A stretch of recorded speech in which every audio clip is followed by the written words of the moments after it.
So when you reach this level, you are in rare company. But here's the deal. Here's the beautiful secret of this that makes this absolutely extraordinary is that most of you can easily get into this category within one generation. In fact, actually, I created, I had something I did some calculations earlier, and I don't know if y'all know this, but literally, check this out.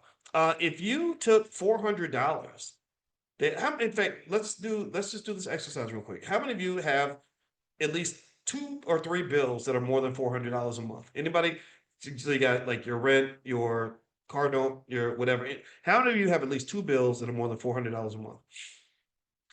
Give me a yes. Okay. Did you know that if you have no investing knowledge whatsoever, you know nothing about the stock market, you can't even spell S&P, right? For the S&P 500, you can't even spell S&P. Did you know that if you took that money and you just plop $400 a month into the S&P 500 and you close your eyes and randomly pick stocks as long as they were in the S&P 500 and you did $400 a month, the same that you've done every month for your car dealer, the same you've done every month for the cell phone company, same you've done every month for whatever you spend money on. In 10 years, you have $73,000.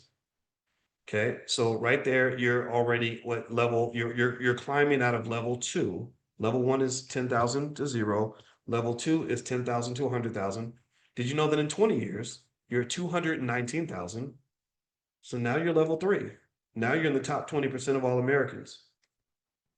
Slow clap for you. 30 years, you're at half a million. 40 years, you're at a million. So it takes 40 years for sure, because wealth does not grow overnight.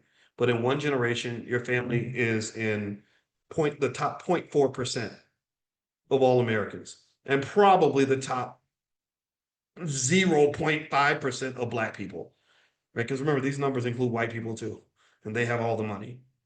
So in one generation, through consistent investing, you become one of the rich people. And you might ask yourself, if it's so damn easy, how come everybody ain't doing it? And that's what I ask myself every day. And that's when we get into mindset, psychology, propaganda, and lies and manipulation and all the ways that they work overtime to make sure you stay blind, deaf, dumb, stupid, and backward and scared.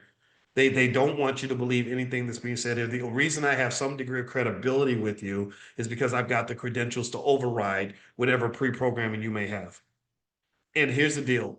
If you accelerate that, you double the 400, you're able to go to 700 or 800. Some of you have car notes that are $700 to $800 a month. Most of you, if you pay rent, you pay more than $800 a month. Then you're speeding up the process. You hit that million that much faster. And this doesn't include all of your assets. This doesn't include home equity. This doesn't include any businesses you may start. This is just your stocks. And that's another thing you got to understand. When you talk about being a millionaire, there's different types of millionaires. All millionaires are not the same. You got paper millionaires, and then you got, as Lil Wayne might say, Lil Wayne baby might say, cash money millionaires. Cash money millionaires are liquid millionaires. That's where you got $1 million in the bank that you can grab onto. Most millionaires are not liquid millionaires. So the math I just did is what makes you actually into a liquid millionaire. Liquid is different. Liquid ain't the same as paper. Liquid is not the same substance. So this is the power of investing.